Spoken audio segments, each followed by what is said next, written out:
अस्सलाम वालेकुम। अस्सलाम वालेकुम। दुरूद शरीफ पढ़ लें।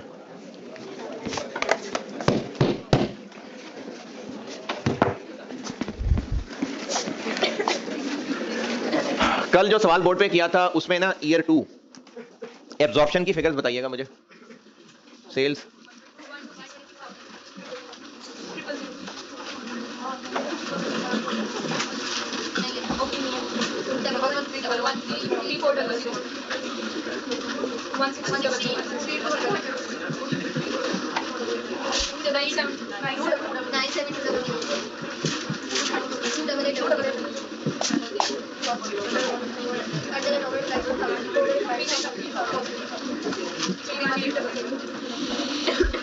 इसको आप ऐसे भी कर सकते हैं, जो आपको दिल करे आसान लगे वो कर लेना, कि जब एंट्रीज कराई थी तो अंडर ओवर अप्लाइड की एंट्री क्या बताई थी? अंडर अप्लाइड की एंट्री क्या होती है? अंडर अप्लाइड की cost of sales debit FH control credit, और ओवर अप्लाइड तो आप वैसे भी कर सकते हैं कि चूंकि cost of sales debit credit बताई थी तो आप ये अंडर ओवर अप्लाइड इस डब्बे में डाल सकते हैं। ये भी बिल्कुल ठीक है।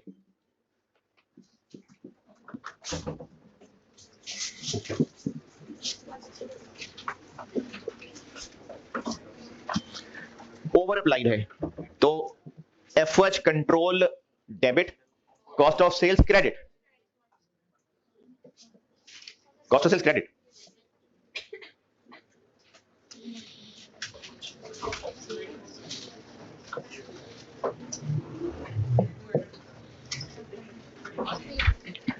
तो वो ग्रॉस प्रॉफिट और एडजस्टेड ग्रॉस प्रॉफिट की जरूरत नहीं रही। तो इससे ये होगा कि वो जो एंट्री याद है अगर, तो वो एंट्री ही सोच के इसमें करेंगे तो इस डब्बे के अंदर ही भर दे तो ग्रॉस प्रॉफिट बस सीधा ग्रॉस प्रॉफिट ही निकलेगा। इसको ऐसे भी प्रेजेंट कर सकते हैं। तो ये दोनों ठीक है।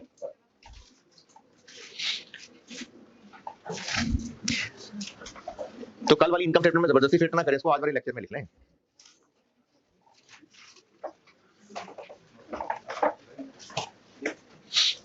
और कल शायद कोई 2-3 नोट्स लिखवाए थे, तो ये नोट कर लें और फिर उसमें एक और का इजाफा कर लें। इसको नोट कर लें कहीं और एक और पॉइंट लिखवाता हूं, फिर प्रैक्टिस करते हैं।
हाँ जी, नोटेड। चले एक नोट ये लिख लें, जबानी सुन ले पहले फिर लिख लेना, कि अगर क्वेश्चन में क्लियरली कहा हुआ है कि under over applied fixed overheads are charge to P&L, तो फिर यहां या यहां नहीं लिखेंगे, फिर ऑपरेटिंग एक्सपेंसेस के नीचे लिखेंगे अंडर ओवर अप्लाइड। अगर क्वेश्चन में मेंशन्ड है कि under over applied fixed overheads are charge to P&L, फिर इनकम स्टेटमेंट बनाते हुए यहां नहीं लिखेंगे, फिर ऑपरेटिंग एक्सपेंसेस की हेडिंग के नीचे लिखेंगे। Under over fixed overheads under over applied, अगर क्वेश्चन में मेंशन्ड है कि ये P&L को चार्ज होते हैं, तो इनको फिर इनकम स्टेटमेंट के फेस पे ऑपरेटिंग एक्सपेंसेस की हेडिंग के नीचे लिखना है। अगर अल्फाज पकड़ कर याद करने की कोशिश करेंगे ना, तो नहीं पकड़े जाएंगे अल्फाज। जो समझा रहा हूं वो समझें और अपने आप को समझा लें। दोबारा बता रहा हूं, अगर क्वेश्चन में मेंशन्ड है कि under over applied fixed overheads cost of sale को नहीं, प्रॉफिट एंड लॉस को चार्ज करने हैं, तो फिर तो अंडर ओवर अप्लाइड की लाइन ऑपरेटिंग एक्सपेंसेस के हेडिंग के नीचे लिखनी है।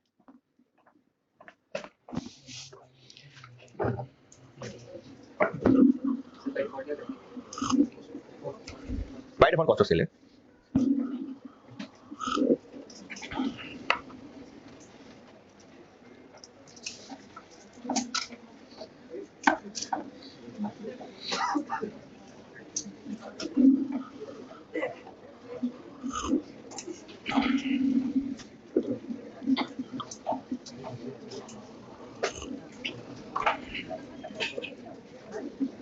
लिख लिया? चलिए प्रैक्टिस करते हैं। एक सवाल आप पढ़ लीजिए, क्वेश्चन स्प्रिंग 22 मेरी बुक में होगा ये, बल्कि हाँ उससे पहले पिछले चैप्टर में तो जरूरत नहीं थी, इस चैप्टर में थ्योरी भी है जो अंग्रेजी याद करनी है। पहले पेज पे होगा अजम्पशन मार्जिनल कॉस्टिंग की, चैप्टर के पहले पेज पे ये याद करनी है। इस चैप्टर में थ्योरी वाली चीज बता रहा हूं, इस चैप्टर के पहले पेज पे मार्जिनल कॉस्टिंग की अजम्पशंस हैं, ये करनी है याद। और अगले और उससे अगले पेज पे एडवांटेज डिसएडवांटेज है, मार्जिनल के भी हैं और एब्जॉर्प्शन के भी हैं, अगले पे भी हैं और उससे अगले पे भी हैं। ये इस चैप्टर में से याद करने वाली चीजें। चलें अब आए स्प्रिंग 22 पे, मेरी बुक में होगा ये क्वेश्चन 2, और पिछली 2 अटेम्प्ट्स में इस चैप्टर से सवाल नहीं आया। आसान है, आसान सवाल है। स्प्रिंग 22 अटेम्प्ट का सवाल है, मेरी बुक में क्वेश्चन 2, पढ़ लें। मैं खादिम मैं करता हूं बोर्ड पे। और ये वीकेंड फिर FR1 वालों के नाम, अगला फिर कॉस्ट के नाम। तो अब आपकी मंडे को तो ऑफिशियली छुट्टी है, तो इसलिए वो आपकी भी छुट्टी है।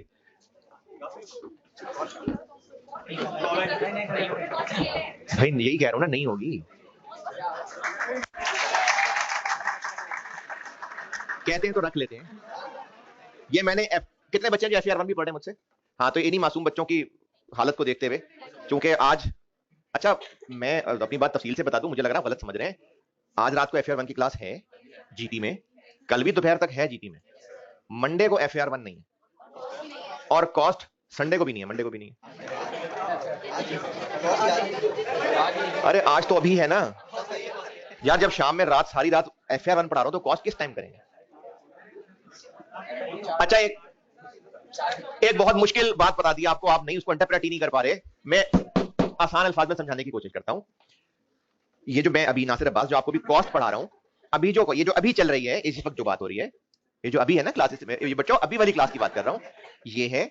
इसके बाद कॉस्ट की क्लास ट्यूसडे को, ये रेगुलर वाली ही है। ये कॉस्ट के दरमियान ये जो इतवार और पीर, ये नहीं है क्योंकि पीर तो ऑफ है। ये कॉस्ट की बात थी, ठीक है। सवाल पढ़ लें, स्प्रिंग 22 पढ़ लें, सवाल मैं कर रहा हूं बोर्ड पे।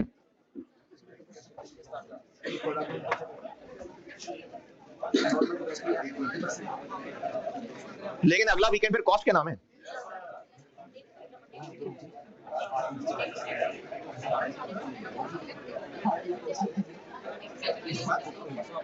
R2 कल नहीं है, मंडे को है।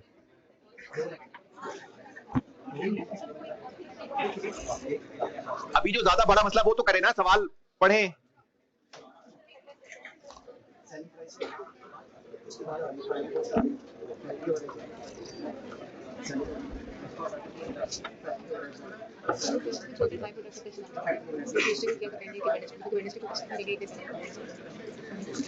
ये बुध को फिर आप वो जॉइंट बाय प्रोडक्ट का टेस्ट दे रहे हैं, जॉइंट बाय प्रोडक्ट है।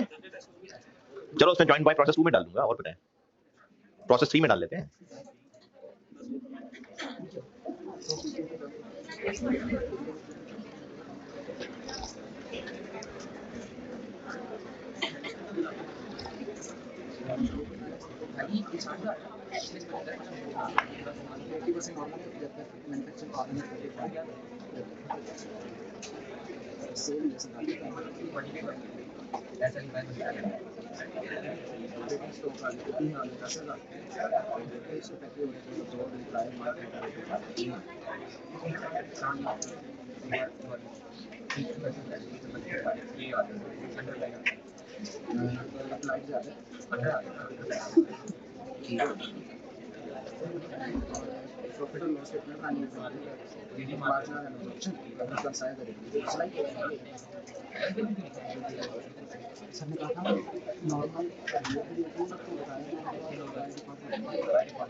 हाँ जी पढ़ लिया।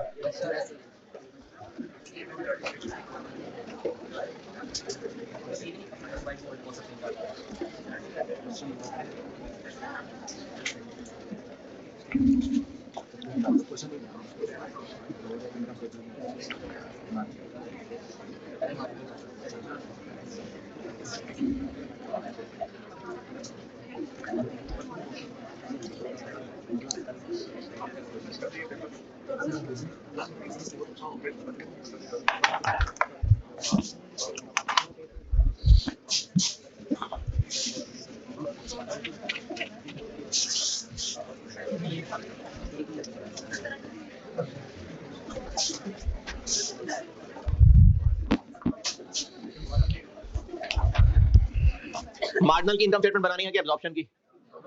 दोनों की, और इनकी रिकंसिलिएशन भी करनी। और पार्ट ए 4 नंबर जो अंग्रेजी याद की होगी वो पेज पे उगल देना। पार्ट बी कर रहा हूं मैं फिर, और इनकम स्टेटमेंट मार्जिनल भी, इनकम स्टेटमेंट एब्जॉर्प्शन भी, और रिकंसिलिएशन तो 2 पेज रख के वर्किंग्स पे आ जाते हैं। प्रोडक्ट कॉस्ट,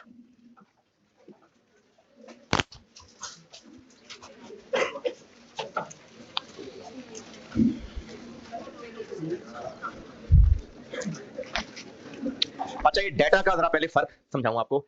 ये जो पहले टेबल बना हुआ है ये फरवरी का बजटेड डाटा है, और उस टेबल के बाद फरवरी के एक्चुअल रिजल्ट्स हैं। और सवाल में रिक्वायरमेंट किस महीने की इनकम स्टेटमेंट है? फरवरी की। बजटेड या एक्चुअल? एक्चुअल, क्योंकि फरवरी गुजर गया हुआ है। अब जो कुछ ऊपर टेबल में लिखा था वो फरवरी का बजट सोचा था, और फरवरी में एक्चुअली क्या क्या हुआ, जैसे मिसाल के तौर पे सेलिंग कॉस्ट है, एक्चुअल के 4 बुलेट पॉइंट्स में सेलिंग कॉस्ट के बारे में कुछ बताया? सेलिंग एक्सपेंसेस की बात कर रहा हूं, नहीं सेलिंग एक्सपेंसेस नहीं बताया, तो क्या एक्चुअली हुए ही नहीं? कितने हुए होंगे? वही जो बजट सोचे थे। तो इसी तरह से प्राइम कॉस्ट होती है डायरेक्ट मटेरियल और डायरेक्ट लेबर। ये जो बजट सोचा था वो तो दे दिया, लेकिन एक्चुअली कितने हुए नहीं बताया ना। आगे 4 बुलेट पॉइंट्स में कहीं है ही नहीं जिक्र, तो फिर यही हुए होंगे। इसलिए हम प्राइम कॉस्ट वही लिख लेते हैं जो सवाल में दी हुई है, 75। Variable FOH 45। कैसे पता है वेरिएबल है? क्योंकि इनके ऊपर बोल्ड करके वेरिएबल लिखा हुआ है, फिक्स नीचे अलग से है। मार्जिनल का सवाल करते हुए ये फिगर यूज होगी, और उसके बाद कर देते हैं इसमें फिक्स्ड कितना है, वो तो पिछले साल का, तो ये हमें फिर निकालना पड़ेगा।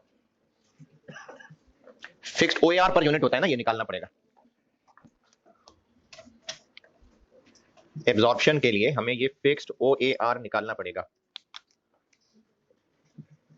फिक्स्ड ओएआर का फार्मूला होता है, कल ये बात बताई थी, budgeted fixed overheads divided by क्या यूज करूं, नॉर्मल।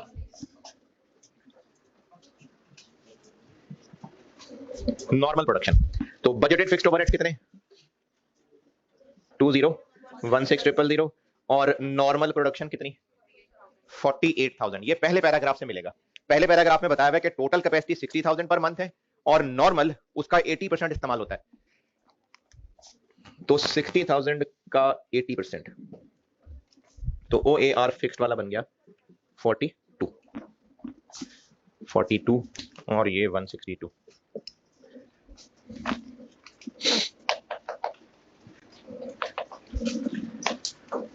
ये हो गई प्रोडक्ट कॉस्ट की वर्किंग और वर्किंग क्वांटिटी स्केड्यूल।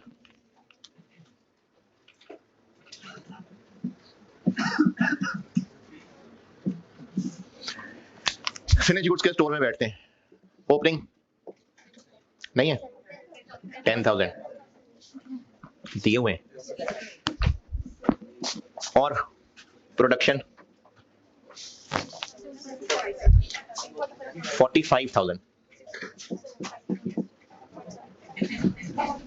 एक्चुअली हम 75% ऑफ कैपेसिटी ऑपरेट कर सके। अच्छा, इसका मतलब है इस बात का कि 75% ऑफ कैपेसिटी ऑपरेट कर सके, यानी बना सके, जितने बना सकते हैं उसका 75% बस बना सके। 45,000 क्लोजिंग फिनिश गुड दी हुई है कि सेल्स दी हुई है? 40, तो फिर 8,000।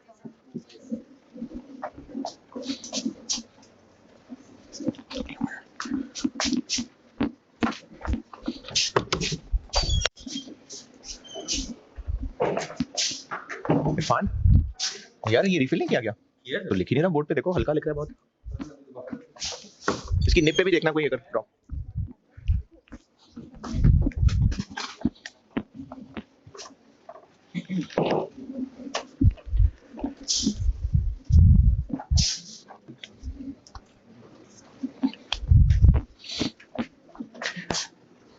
और ओवर और अंडर अप्लाइड फिक्स्ड ओवरहेड्स।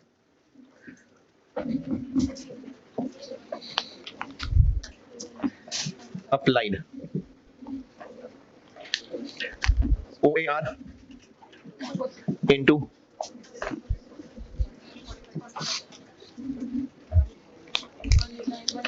1890,000 और actual actual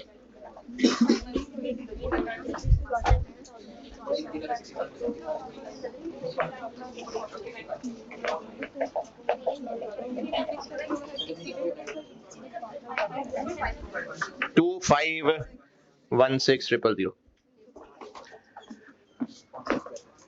last bullet point, ये 5 लाख ओवर अप्लाइड नहीं है, 5 लाख ओवर अप्लाइड नहीं है, 5 लाख के बारे में नहीं, अंडर अप्लाइड भी नहीं है। 5 लाख के बारे में लिखा हुआ है कि एक्चुअली फिक्स्ड ओवरहेड्स 5 लाख ज्यादा हुए किससे? बजटेड से। तो बजटेड 20 लाख थे, तो एक्चुअल 25 लाख हो गए। तो अंडर अप्लाइड आ गया 626,000, ये अंडर अप्लाइड आ गए।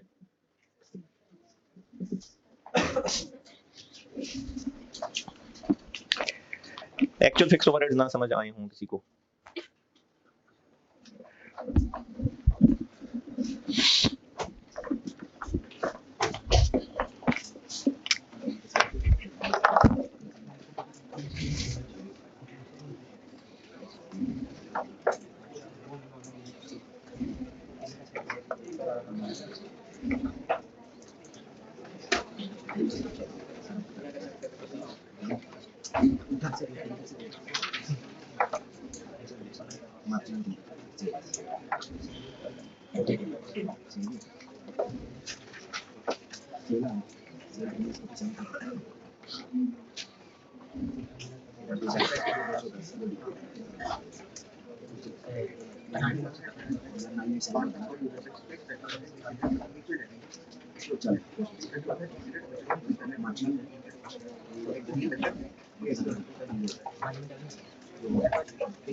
हाँ जी, वर्किंग नोटेड। चलो जी, कैमरा जरा जाए। अंग्रेजी पढ़े। 5 लाख एक्सीड्स नहीं, ये अप्लाइड है। बजटेड, अप्लाइड और एक्चुअल, ये 3 अलग अलग वर्ड्स हैं। तो ये 3 अलग अलग चीजें होती हैं। वेरिएंस वाले चैप्टर में ना इनको अलग से बताना है, लेकिन इतना याद रख ले कि नाम अलग है तो फिर चीजें अलग हैं। अप्लाइड, बजटेड और एक्चुअल, ये तीनों अलग अलग चीजें होती हैं। वेरिएंस चैप्टर पढ़ा था, उसमें फिक्स्ड ओवरहेड वेरिएंसेस के अंदर इनको करना है तफसील से एक्सप्लेन। वर्किंग्स हो गई। इनकम स्टेटमेंट मार्जिनल की।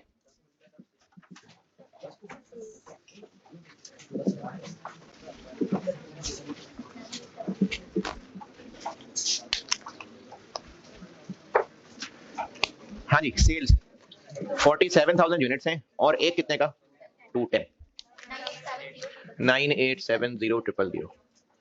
मार्जिनल है, less variable cost of sales.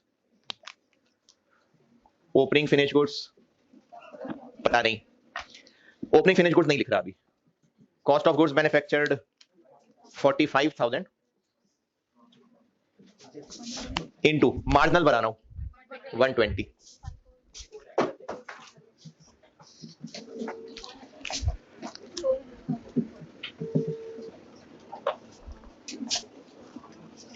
मेरा तो नहीं फोन बनते।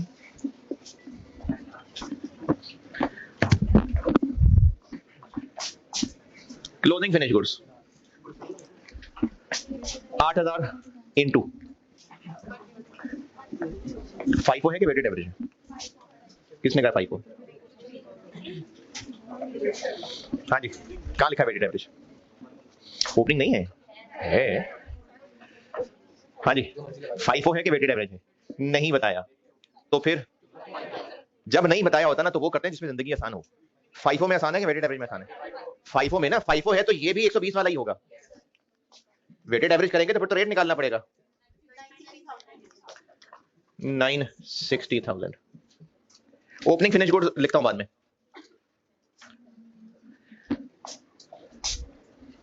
इसका आंसर कहलाएगा ग्रॉस कंट्रीब्यूशन। इसमें से minus variable admin selling cost. ये कितनी है? वो तो बजटेड थी, तो एक्चुअल का कुछ नहीं बताया, तो वही होगी 15 इंटू यूनिट्स। सेलिंग एक्सपेंसेस निकाल रहा हूं, यूनिट्स सोल्ड 47,000 705,000। इसका आंसर आएगा नेट कंट्रीब्यूशन। इसमें से माइनस होंगे फिक्स्ड खर्चे जो कि हैं FOH 251 और एडमिन और सेलिंग एक्चुअल नहीं बताए तो जो बजटेड थे फिर वही होंगे। अगर एक्चुअल कुछ चेंज होते तो बता देता। और फिर जो आंसर आएगा वो होगा नेट प्रॉफिट।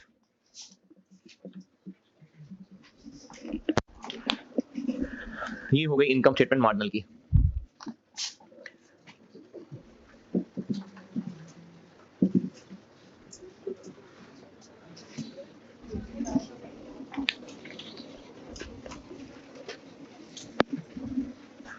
अच्छा, मुझे तो बताना याद नहीं रहा, ये जो वर्किंग से पहले 2 पेज छोड़े थे वो विरासत में नहीं लेके जाने, उसी में ही लिखना है। ये उसी 2 पेजेस पे ही लिख रहे हैं हम।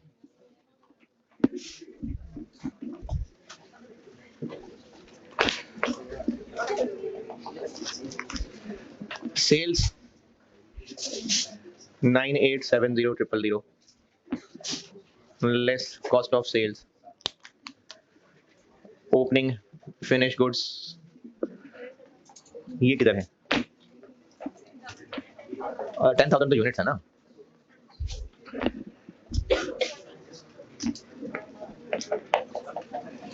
$16 लाख दिया तो हुआ है, अच्छा, वो जो 16 लाख दिया हुआ है 1.6 मिलियन, वो ये है कि ये क्यों? एक तो पहले पैराग्राफ में लिखा हुआ है कि बिजनेस यूजेस एब्जॉर्प्शन कॉस्टिंग, तो जाहिर है जो स्टॉक होना था वो एब्जॉर्प्शन वाला ही होना था। और इस 16 लाख से अगले ही सेंटेंस में भी लिखा हुआ है कि फिक्स्ड ओवरहेड्स एब्जॉर्ब इतने पे। तो ये 16 लाख जो है वो आपको ओपनिंग फिनिश गुड्स ये नहीं, ये एब्जॉर्प्शन वाला बताया हुआ है। कंपनी एब्जॉर्प्शन कॉस्टिंग ही यूज करती है, वो तो सवाल वाला वैसे रिक्वायर कर रहा है कि मार्जिनल भी बना दें। तो 16 लाख ये गिवन है। 10,000 यूनिट्स हैं लेकिन उनकी कॉस्ट बताई तो है 16 lakh.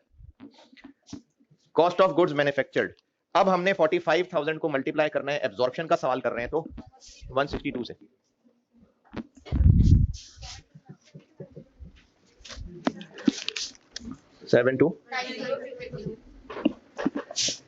Closing finish goods 8,000 into 162,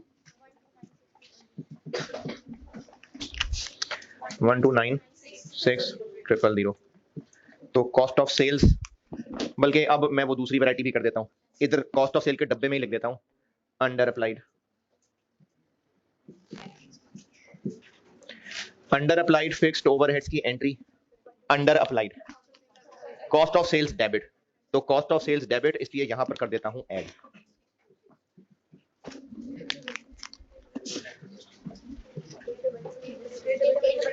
eight 220,000, तो ग्रॉस प्रॉफिट आ गया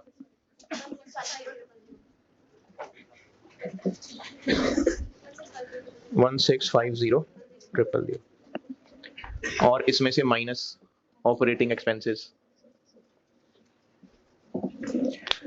वो पिछली इनकम स्टेटमेंट में ही आ रहे हैं।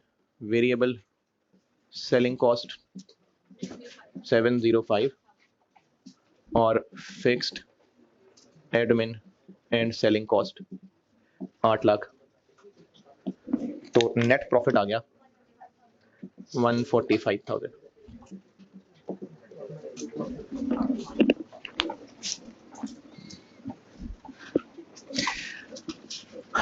अच्छा, नोट जरूर कर लेना, लेकिन अभी नोट करना ठहरे और सब लोग सारे खामोशी से बोले कोई ना, ये फिगर ढूंढें, ये मार्जिनल की ओपनिंग फिनिश गुड्स की फिगर ढूंढें, अभी कोई ना बोले, सब ट्राई करें।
हाँ जी 12 लाख, 12 लाख कैसे? चलें, सब सही बोल रहे होंगे, समझ मुझे किसी की नहीं आ रही। इसको मैं दो तरीके से बता रहा हूं, दोनों तरीके आने चाहिए आपको। ये जो ओपनिंग स्टॉक है ये पिछले महीने का क्लोजिंग था। जैसे इस महीने का क्लोजिंग निकाला है यूनिट्स को वो प्रोडक्ट कॉस्ट से मल्टीप्लाई करके, तो पिछले महीने भी ऐसे ही निकला होगा। पिछले महीने जब ये क्लोजिंग था तो यहां लिखा होगा 10,000 यूनिट्स इनटू जो भी पर यूनिट कॉस्ट थी, तो 16 लाख आया होगा। तो ये कितनी होगी फिर? 10,000 यूनिट्स थे 160। तो पिछले दफा अगर ये फरवरी में इतना है तो जनवरी में ये यकीनन 160 आ रहा था। 16 लाख को 10,000 से डिवाइड करके निकाला है, और अगर ये 160 था और ये 40 जो कि गिवन है, तो फिर ये 120 था। तो पिछले महीने की ये 120 आ गई, तो 120 इंटू 10,000 यूनिट्स।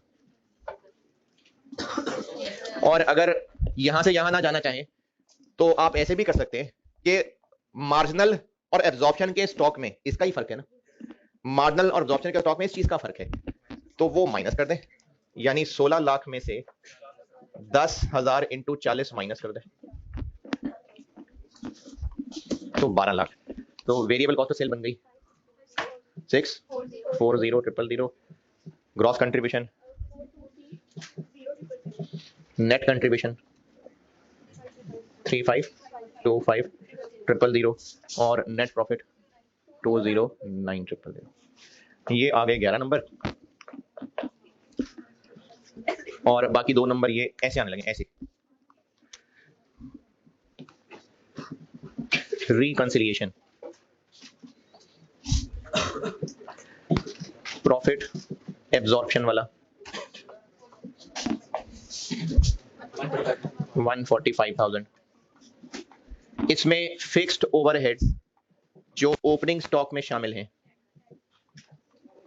जो निकाला करते हैं दोनों के स्टॉक्स का डिफरेंस, 4 लाख, ये हो जाएगा ऐड। और फिक्स्ड ओवरहेड्स इन क्लोजिंग स्टॉक, यानी दोनों के क्लोजिंग का डिफरेंस,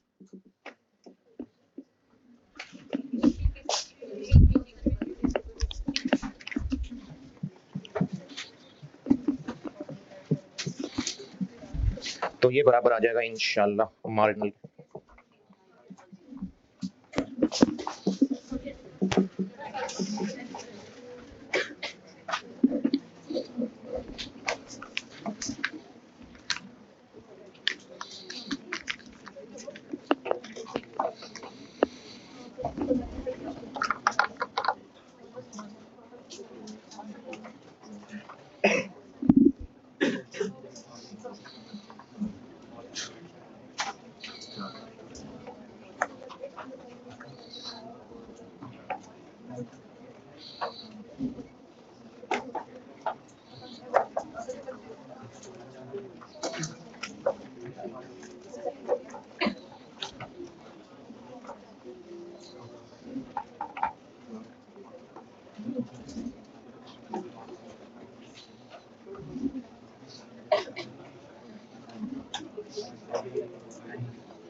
एक सवाल होमवर्क, सवाल बहुत डिफरेंट सा है, लेकिन अगर मैंने कर दिया तो मैं ही कर रहा हूँ, इसलिए जो अच्छे बच्चे हैं वो खुद जरूर कोशिश करना, और जो गंदे घटिया गलीज कमीने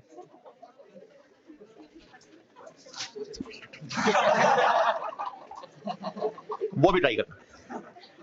ऑटम 22 इसी से ऊपर वाला क्वेश्चन बहुत डिफरेंट सा है लेकिन कॉन्सेप्चुअल है, अच्छा क्वेश्चन है, मुश्किल नहीं है लेकिन बहुत डिफरेंट है, जरूर करिएगा ट्राई। ऑटम 22 इसी से ऊपर वाला क्वेश्चन। चले अगली क्लास में इंशाल्लाह मैं और इसकी प्रैक्टिस कराता हूं और फिर इसमें प्रोसेस मिक्स कर देंगे। चले ठीक है, अल्लाह हाफिज।